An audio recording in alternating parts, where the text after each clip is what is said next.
Olá, estamos ao vivo.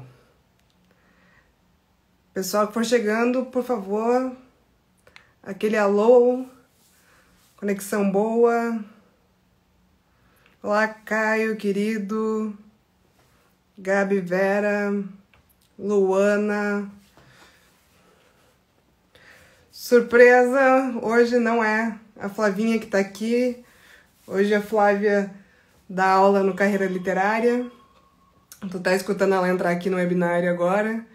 E eu vim aqui fazer as honras para nossa semana de pré-aquecimento da Semana do Contista. Então, lembranças para quem ainda não tá sabendo, estamos na nossa semana de pré-aquecimento da Semana do Contista, que vai acontecer, tá aqui no meu calendário, começa no dia 30, na quarta-feira, mas vocês já podem entrar no WhatsApp, no nosso Telegram.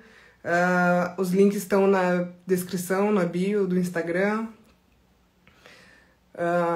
Sejam todos muito bem-vindos. Nessa semana de pré-aquecimento, teremos cara a tapa todos os dias. E na Semana do Contista, muito conteúdo sobre contos.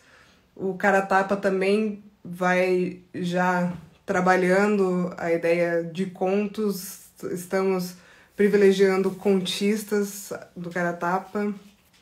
Brenda, bastante gente chegando. Vamos esperar dar 5 minutinhos para eu falar mais sobre o texto de hoje. Boa noite, Lúcia.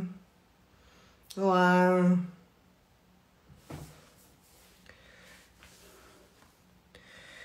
A Flávia disse que já deu spoiler sobre o conto de hoje. Eu fiquei muito chateada porque é um conto que tem um final muito bem trabalhado, mas não estragará a leitura com toda certeza. Hoje eu vou ler, então, o conto O Melhor Amigo do Homem, do Paulo Henrique Boyunga. Se o PH estiver aí, dá aquele tuf. O PH, gente, é o famoso tuf. Quando vocês estão na live do Carreira Literária e alguém fala tuf, vocês já agora sabem que é o talentosíssimo autor do conto que eu vou ler hoje. Apesar de vocês já saberem a temática, isso mesmo, Caio, é do cachorro. Prestem bastante atenção na leitura.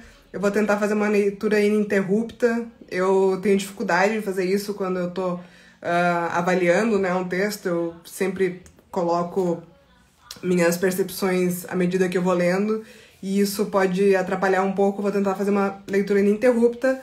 E aí, depois disso, a gente pode debater um pouco a técnica, a precisão das palavras, a sensação do conto. Eu sei que o conto de ontem, do cara a tapa, tinha uma trama bastante interessante, que poderia...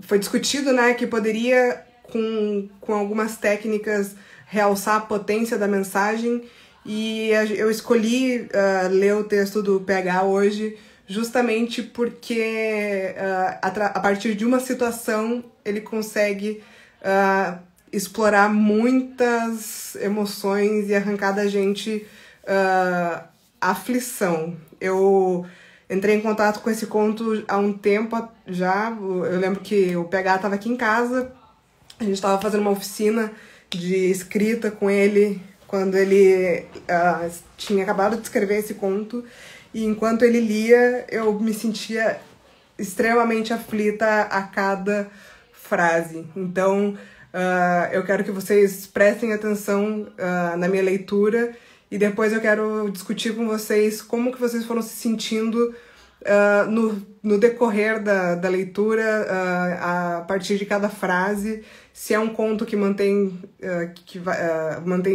o leitor preso, independente de vocês já saberem o final ou não.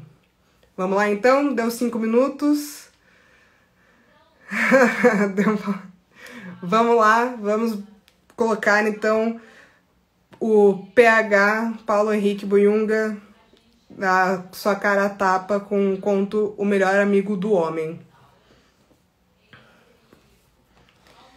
Tô aqui com o meu... Antes de descer a marreta, o homem lembrou a primeira vez que viu o cão. Sua noiva havia lhe mostrado a foto dele.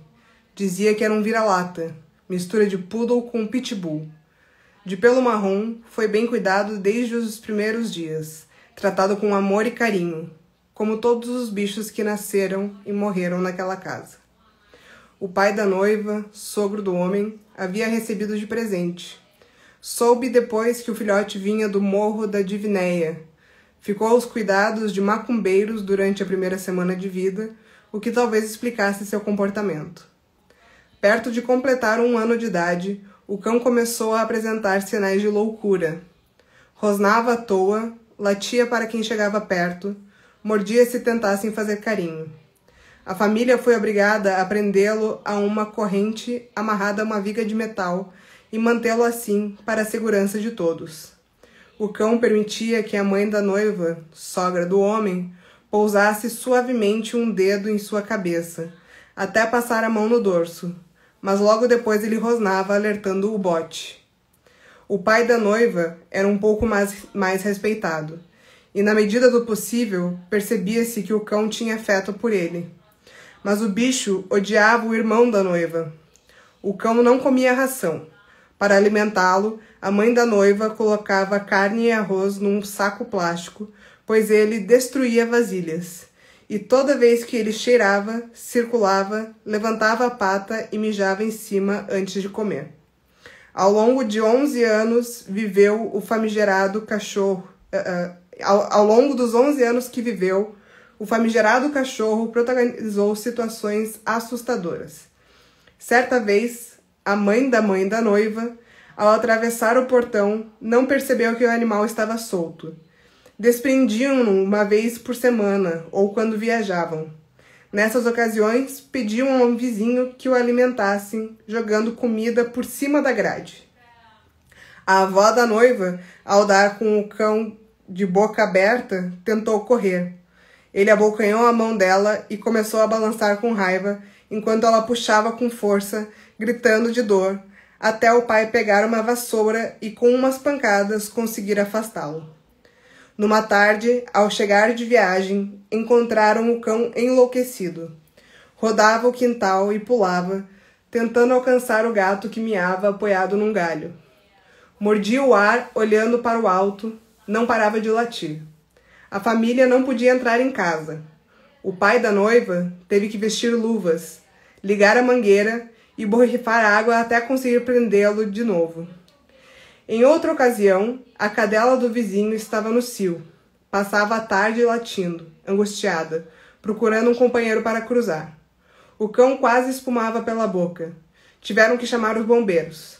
2 homens vestidos com roupas de proteção e capacete, com esforço, conseguiram controlar o animal. Alguns diziam: este cachorro precisa de um adestrador, precisa de carinho, passear na rua. É por isso que vive desse jeito. Vive fechado, um cachorro neurótico. Mas só quem o conhecia de perto entendia. Não aguento mais esse latido, é um problema nas nossas vidas. Vou dar chumbinho a ele, contratar um capataz para dar um tiro, vai saber, resmungava o pai. A mãe era a única que defendia, apesar de concordar que o bicho era um infortúnio. Não vou permitir, dizia ela. Não temos direito de tirar a vida de um ser vivo. Não importa se é homem ou animal. Tudo que se faz nessa vida, volta. O irmão da noiva rebatia. Não tem como manter ele aqui, mamãe. Nós amamos cachorros, mas se ele me pegar um dia, me mata. E a mãe chorava, concordando em silêncio. 3 veterinários se recusaram a dar um fim ao animal de forma indolor. Não queriam sacrificar um cão saudável, não importava as razões que a família alegava. Tentaram dar remédios para ver se ele se acalmava, mas só dormiu por 3 dias e acordou igual, talvez até mais raivoso. Aí o tempo passava, e a conversa de dar fim à vida dele sumia pelos próximos meses e anos. Até que veio a gota d'água. Certa manhã, como de costume, a mãe da noiva foi prender o cão. O pai saíra cedo para visitar o primo, no outro lado da cidade, e ia passar a noite fora. Tentou pegar a corrente e o cachorro surtou. Tentou mordê-la, não deixou ninguém se aproximar e ficou circulando o terreno como um leão. O irmão e a mãe ficaram sitiados em casa, reféns. Tiveram que chamar o pai. Ele tinha acabado de chegar à casa do primo e na mesma hora foi obrigado a voltar para resolver a situação. Então a noiva falou com o homem. Agora passou dos limites. É impossível continuar vivendo assim. O cão tem que morrer. Ele nem tentou esconder o entusiasmo. Depois de uma pesquisa e preparativos, disse que estava pronto. A noiva ligou para a mãe, falou que o homem ia resolver a situação e que aquele seria o último dia de vida do cão. Não vou permitir. Não posso permitir uma coisa dessas, disse a sogra do homem e chorou até se resignar. Depois, deixou a casa. O irmão da noiva se trancou no quarto. Disse que não queria ver a cena, os últimos momentos do animal. O homem entrou carregando uma caixa debaixo do braço. Apertou a mão do sogro e mostrou o que tinha preparado. Quando abriu o pacote e viu o remédio, a seringa e o garrote, o pai da noiva pensou: então não tem mais volta. Graças a Deus, isso acaba hoje. O homem e o sogro colocaram 60 comprimidos em vários pedaços de miolo, espalharam pelo quintal e esperaram. O cachorro adorava pão. Depois de 2 horas, o animal não tinha esboçado reação. Como nada aconteceu, depois de 4 horas, o sogro pegou um fio de cobre e com dificuldade envolveu o pescoço do bicho. Segurou de maneira que ele não conseguisse virar a cabeça, enquanto o homem, com uma tesoura, cortava os pelos da pata traseira, tentando encontrar uma veia para aplicar a injeção. O cão rosnava e babava sem parar, tentava virar a cabeça e morder, soltar o fio do pescoço. O homem encontrou uma artéria pulsante, enfiou a seringa e injetou o líquido. A pata do cão se retraiu e ele latiu angustiado, lutando contra os órgãos que falhavam. Sangue começou a escorrer pela boca, gengiva e língua. Começou a arfar com intensidade. Era uma imagem terrível. O cão virando o pescoço, sangue pingando pelos dentes, o latido rouco e sufocado, a pata traseira com espasmos. O pai assistia com olhos marejados. Queria virar o rosto, mas não podia. Solta a corrente, disse o homem. O cão passou a cambalear no quintal. Será que isso vai durar? Pensou o homem. Essa reação é do remédio ou da injeção? Ele vai sangrar por dentro até morrer? Afinal disse, pega a pá, vamos fazer ele desmaiar. Não tenho coragem de bater nele, respondeu o sogro. Ninguém quer sujar as mãos, pensou o homem. Cadê a pá? Pega a marreta. O homem foi até a mesa, pegou a marreta, sentiu o peso. Voltou para o quintal, enquanto o pai entrava na casa. Isso eu não consigo ver. Então o homem parou em frente ao animal, ofegante, pelo molhado, sangue gotejando da língua, corrente solta pendendo pelo pescoço. E naquele momento o cão lançou um olhar de baixo para cima, como se dissesse: que caralho você está esperando? O homem ergueu a marreta acima da cabeça e desceu com uma força no crânio. Ele parou de arfar, ficou com um olhar perdido. O noivo levantou a marreta, deu-lhe uma segunda porrada, ao que o bicho tropeçou, lutando para se manter em pé, tentando ficar de olhos abertos. Foi depois da terceira marretada que o cachorro caiu de bruços e parou de respirar. Da janela, o irmão da noiva gritou: acabou? O homem pousou a mão no peito do cão e não sentiu pulsação. Acabou. Virou o corpo, escutou um som saindo da boca. Ainda está vivo? Não. Deve ser um resto de ar no pulmão. O sogro se aproximou. Pega a marreta, lava e guarda no lugar, sem ninguém ver, disse em voz baixa. Lavaram o pátio, varreram os nacos de pelo cortado, sangue coagulado e a sujeira. Passaram um pano, não deixaram uma gota de sangue.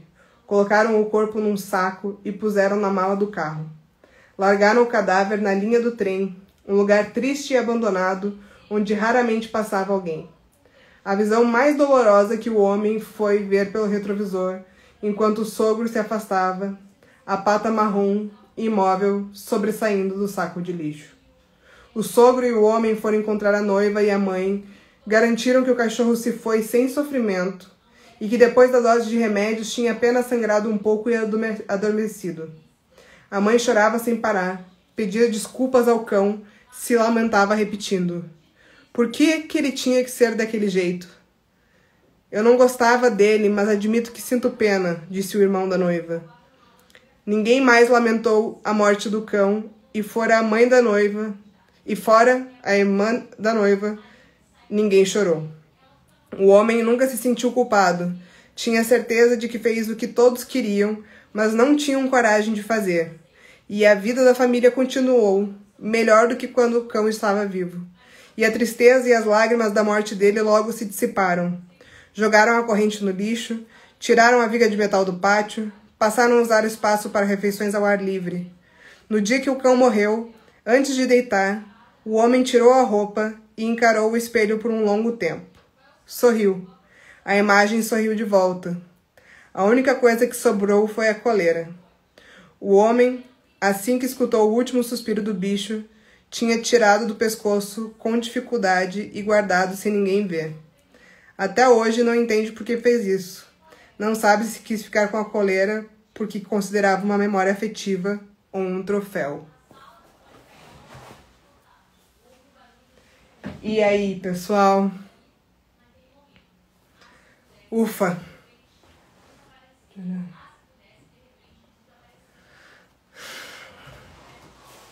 Psicopata. Quem? Psicopata quem? O homem, o cachorro ou o autor? Olá, André. Olá. Falta de porrada. O homem. Triste. Pesado. É muito pesado.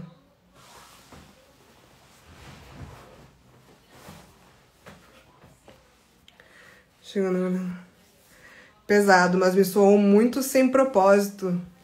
Soou sem propósito, Doug? Algum de vocês conseguiu enxergar o cachorro para além do cachorro? Como uma certa metáfora, talvez?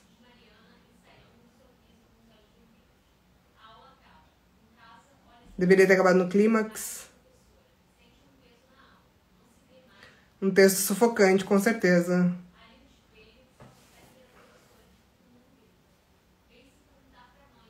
Tentei fazer uma analogia com o fardo de se ter um filho com deficiência. Olha só, Caio.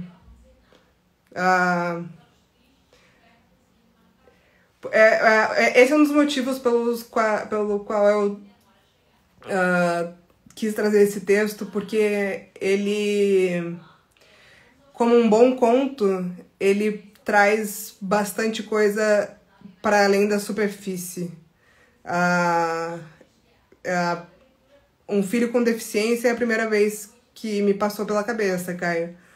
Mas eu pude ver o cachorro como uma analogia de algum problema que a família carregava. Poderia ser um filho com um filho violento, ou talvez algum outro tipo de problema que ninguém queria lidar.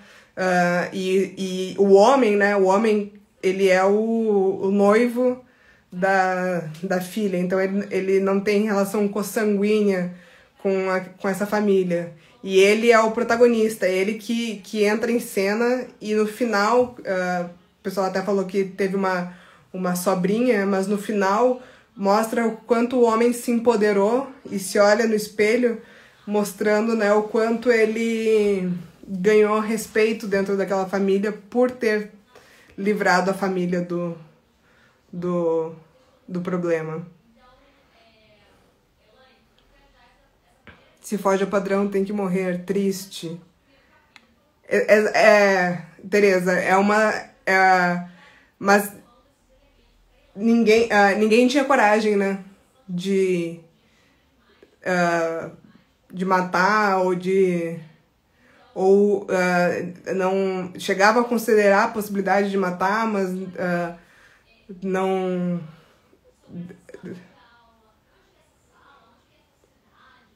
Como deixar esse cão vivo? Como era uma narrativa muito crua, realmente imaginei só como um cachorro. No final me deu uma sensação de que poderia ser algo mais. O bom conto, né, e isso a gente vai explorar bastante na Semana do Contista, ele sempre é algo mais, né? Ele, diferente de outras narrativas, ele nunca conta apenas uma história. O conto, ele é um iceberg, né? Na verdade, nenhum personagem tem nome, mostrando desumanização da narrativa. Mas isso é proposital, né, Renan? Nada que é à toa, né? O fato deles não terem nome também é proposital. O clímax é envolvente, provavelmente pela dor, mas não sei se o restante da narrativa tem a mesma força. Em especial, o começo sou o Borocochô. Você achou estendido o começo, quando... Ele começa pelo final, né, e vai fazendo uma retrospectiva. Antes de descer a marreta, o homem lembrou a primeira vez que viu o cão. Sua noiva havia lhe mostrado a foto dele. Disse que era um vira-lata.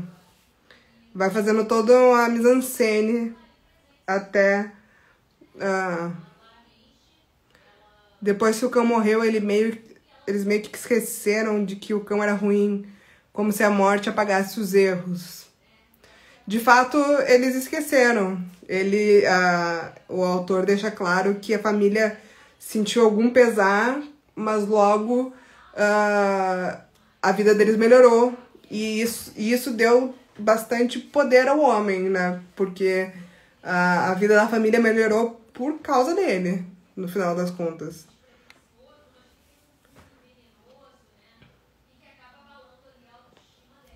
Só não entendi muito bem a parte do início sobre religião. Acho que abre uma discussão. Eu até passei... eu acho que fica... Acho que essa parte da religião fica por superstição dos próprios personagens. Não acho que seja... Não acho que tenha sido a intenção do autor colocar alguma religião como culpada do preconceituoso, metáfora para o demônio, pois logo no início que o cachorro vivia em um terreiro macumbeiro, não lembro se foi essa palavra utilizada. Ele fala... ficou aos cuidados de macumbeiros durante a primeira semana de vida, o que talvez explicasse o seu comportamento.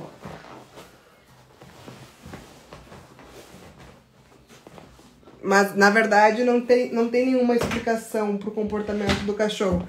Mais tarde, outras pessoas vão dizer que é falta de carinho, que é falta de passeio, que é falta de adestramento, né? Coragem de fazer um ato cruel é coragem mesmo?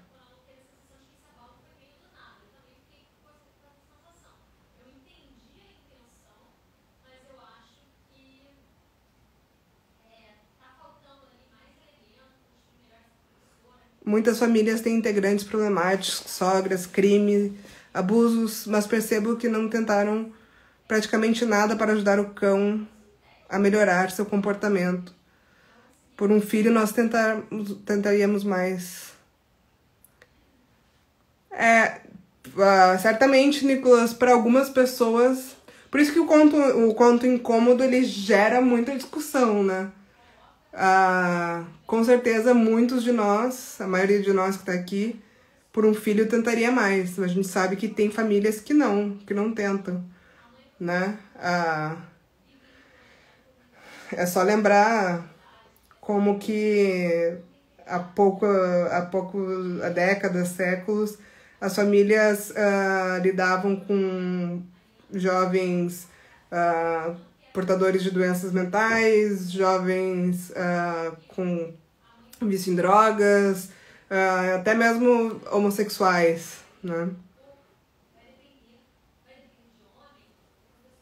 Ninguém tem nome no conto, me soou esquisito, o homem, o cão. No mais, o texto é bem dentro da triste realidade do que se faz com os animais. Mas o Roberto falou que o conto tá vendo um conto de forma mais realista.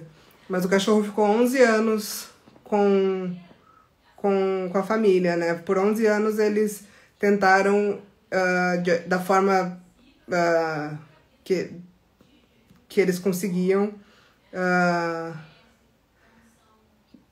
conviver com o cachorro, meio que reféns daquilo, né? A Gabi achou preconceituoso.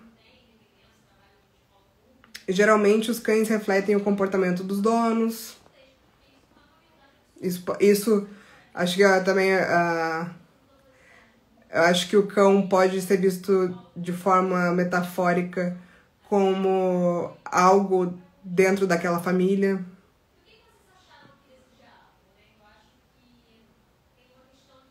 O conto mostra as mazelas humanas. Achei válida a analogia no que diz a respeito em considerar o animal mais do que um mero objeto. Gostei muito de explicar gostei muito do pai explicar o mal do cachorro por ser criado por macumbeiros. Gostou muito, não gostou? Cada um tentou botar a culpa em alguma coisa, né? Adotei um cãozinho, tem 3 meses, que tá atacando dentro de casa, mas é dócil na rua. A gente tem um vira-latinha, né? E quando eu li esse conto, me deu uma tristeza de imaginar. Incerto também relacionar ter sido criado num terreiro de candomblé, mas ele não fala exatamente de candomblé, né? Ele fala macumbeiros, para pessoas que não que não conhecem religiões de matriz africana ou qualquer outro rito. Macumbeiro é uma forma genérica e pejorativa, né, de se referir. Então o autor não explicita qual é a religião, já também dando o tom de como essa família, dando um tom de ambientação dessa família, né? A Vera sentiu falta dos nomes. Gostei sobre ninguém ter nome, me trouxe ideia de indiferença. Eu também gosto da falta de nomes. O homem se olha no espelho, ele assume a arrogância do que o fato representa.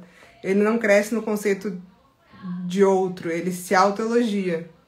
Também, concordo. Ele se auto-vangloria, né? Tanto que ele mente pra família a respeito de como as coisas aconteceram. Eu vejo a família não querendo encarar os próprios problemas, porque o cachorro é um reflexo da família, dos donos. A Aria achou interessante a sua leitura. Adriana, eu gostei, não catei metáfora, achei o uso da palavra macumbeiro no começo um conto preconceituosa, poderia se utilizar de outro apoio. No mais, o conto é excelente. Acho que a ideia foi ser preconceituosa mesmo.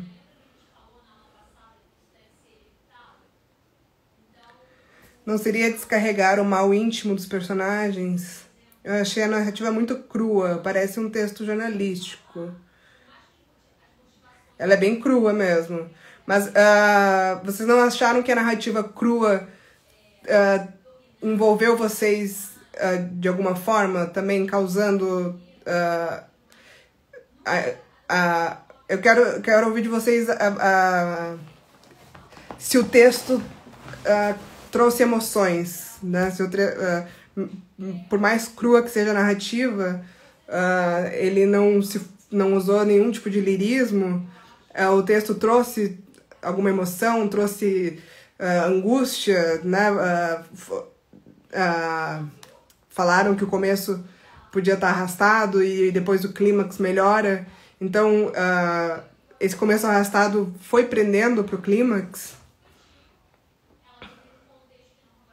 Acho que dá para entrar na história trazendo uma reflexão de que isso acontece muito na vida real, tanto nesse tipo de relações entre pets e pessoas, como entre pessoas. Difícil falar sobre animais sem soar sentimental, mas este conto conseguiu.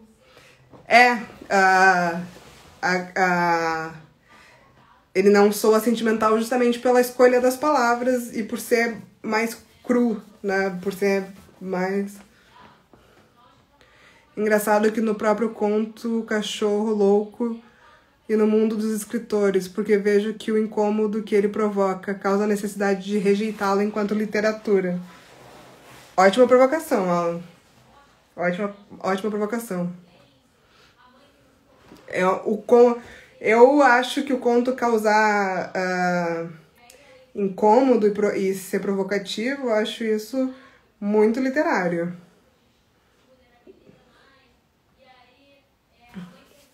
Achei proposital, uma vez que não levaram o cachorro a uma instituição que faz eutanásia. Eles levaram. Foram 3 veterinários que não quiseram fazer a eutanásia no cachorro porque ele não era doente.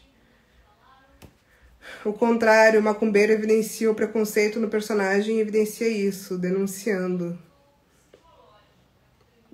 Eu acho que a palavra macumbeiro foi usada de forma preconceituosa. Quem é doente deve ser tratado. Um ser irracional, dependente de tratamento, não deve ter uma vida ceifada, principalmente por ser de humano. O autor deve ter dado o recado a quem precisa. É para isso que a literatura serve. Para passar um recado, para incomodar, né? O incômodo nos deixa... E voltei? A condução é muito boa, sabe narrar muito bem, criar as cenas, mas a impessoalidade não parece tão bem justificada. Ih, gente, tô caindo. Voltei. Acho que voltei de vez. O começo da narrativa me pareceu forçado, porque já vi muito casos de cães raivosos que não precisavam terminar assim. Mas eu acho que vai para além disso, né? Como a gente estava falando. A eutanásia, uma decisão... que é uma breve passagem do conto, mas eles tentam a eutanásia com alguns veterinários, não conseguem. E a ideia era fazer uma analogia com problemas com os quais não podemos fugir e com os quais precisamos lidar. Deveria ser uma situação verdadeiramente labiríntica. O foco do conto não é o cão, é a família. O conto é focado no cão, mas a história para onde a gente tem que olhar e refletir é a família.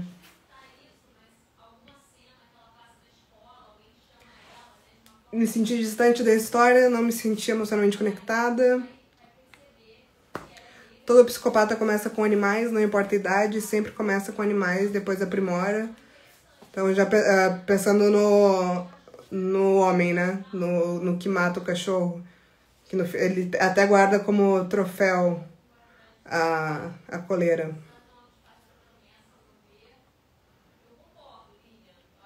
O fato do cão ter convivido com o macumbeiro, demonizando o cão. O meu cachorro aqui, se não der carinho, ele me morde. É falta de carinho. Parece que o narrador estava arrumando desculpas para fazer aquilo. O narrador? O narrador é em terceira pessoa. O homem, no caso, estava... dá a sensação de que ele estava se preparando para ser a pessoa que ia entrar na vida dessa família para ser o chefe, né? Porque a família é refém do cachorro. E ele meio que fica com a coleira do cachorro, ele não sabe se é por um troféu, mas ele tá se olhando no espelho, ele tá se autoelogiando. Talvez a família agora seja dele, ele seja o dono da família, no final das contas. Mas é como no final, em que eles escondem o corpo dele, é algo que deixa mistério no ar, o leitor repetir, cada um tem uma visão, fato. Achei que ele poderia ter dado outro foco, já que dá a entender que vai tratar das mazelas do homem. Que outro foco, Yara, que poderia ser? Para mim, aflorou a latência sem a verdadeira necessidade de eutanásia do animal. Poderia ter deixado para adoção. Eu queria que o cachorro tivesse mexido a perna para dar mais uma camada nessa metáfora. Como se ele tivesse ficado vivo. Realmente, há famílias que apenas rejeitam seus problemas e os afastam. Boa parte da humanidade sempre foi e sempre será cruel. Como nas fábulas gregas, conta-se uma história forte que nos remete à reflexão sobre situações particulares. Aí está o mérito do conto do PH. Um conto duvidoso. Duvidoso? Duvidoso em que sentido? Percebo o conflito familiar com os noivos, uma negação ao que poderia vir. Gente, um personagem ser preconceituoso não torna o conto preconceituoso. Isso pode ser denúncia ou representar a ignorância da personagem. Exato. Exatamente. Eu me senti extremamente incomodada. Uma metáfora da nossa sociedade. Voltar à vida normal, como se fosse normal a morte como justificativa. Porque os fins justificam os meios. É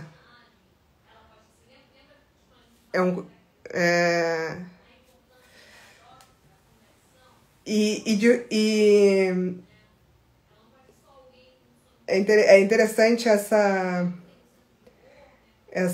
leitura, né? E é muito incômoda mesmo.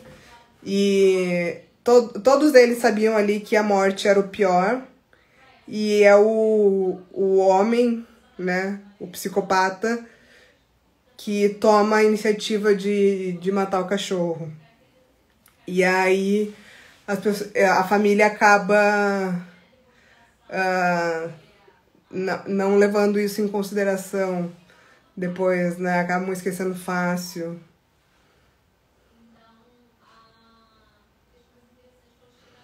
A culpa é sempre de religião de matriz africana, racismo escancarado?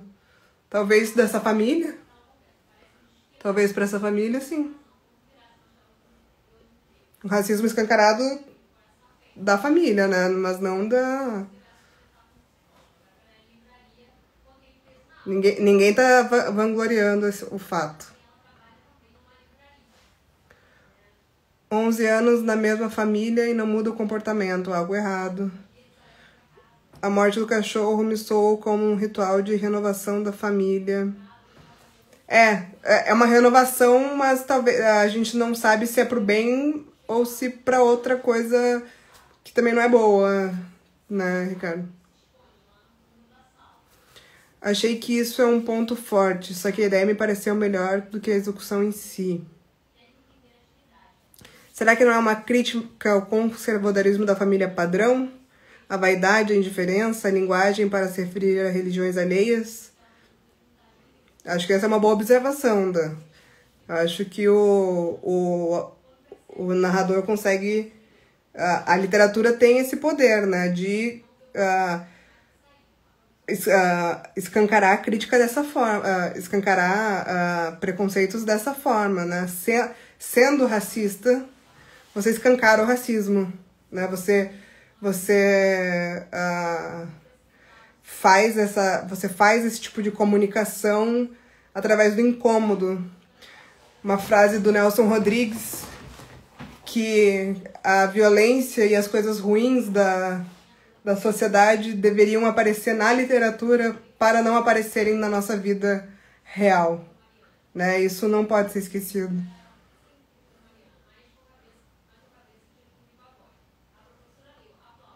Um personagem ser preconceituoso não torna o conto preconceituoso. Fulaninho disse... Fulaninho ali disse tudo. Por que não dizer que o cão ficou em uma igreja evangélica? Pelo contrário, ele enfatizou macumbeiro. Tinha um objetivo. Não, bom, se fosse...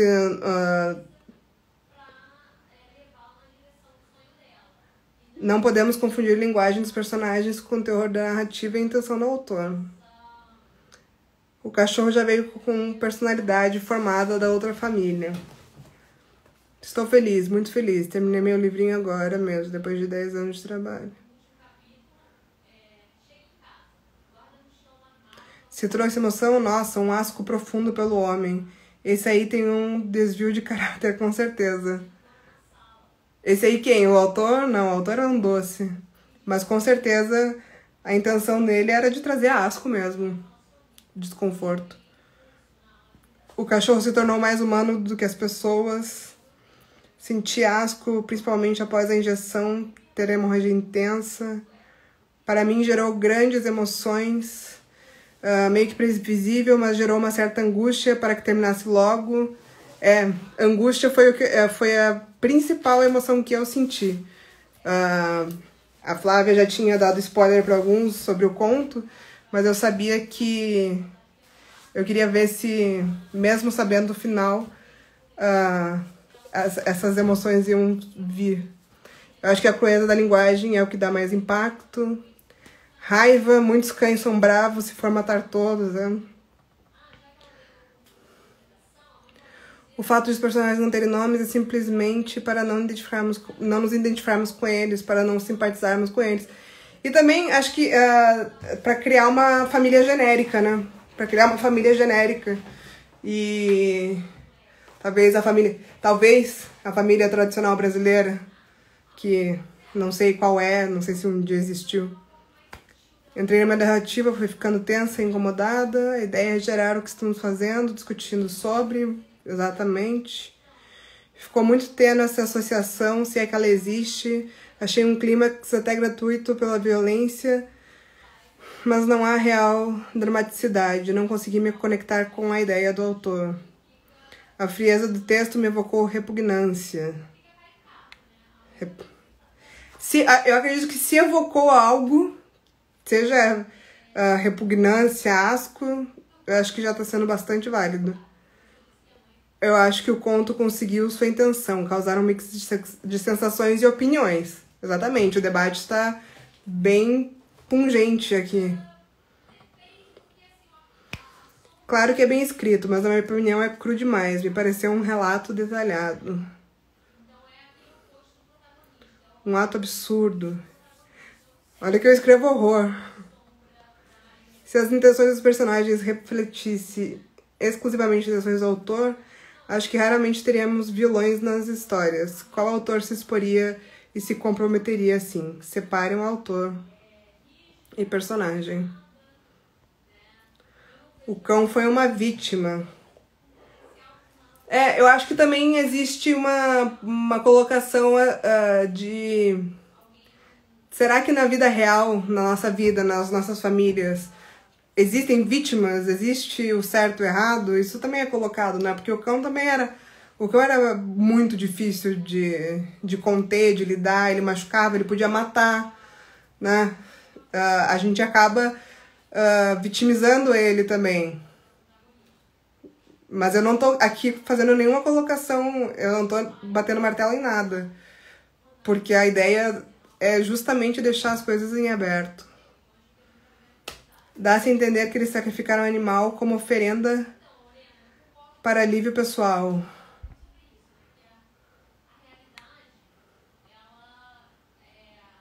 Esse jeito de narrar pode ser considerado estilo? Pode, Márcia. Tem alguém falando junto a você, ouvindo no fone atrapalha. É a Flavinha. Causa que senti uma mudança no sentido de onde o cão seria o antagonista, porém, quando iniciou o plano de matá-lo, a família passa de vítima, criminoso, exatamente, fica... dá um questionamento que pode ser aberto, é isso, se existe uma vítima, né?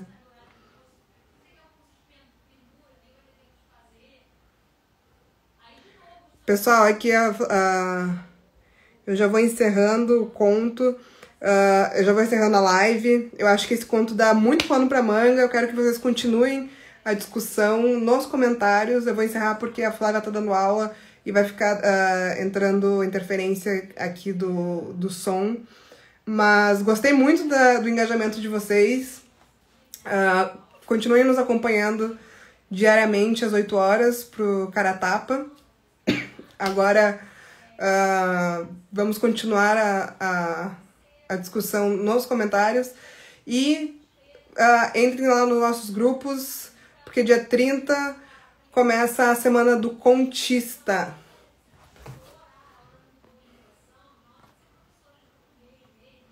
Boa noite.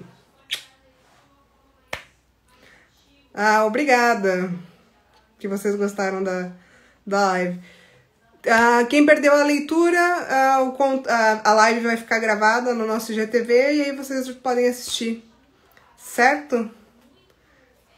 Tchau, tchau, um beijo, muito obrigada.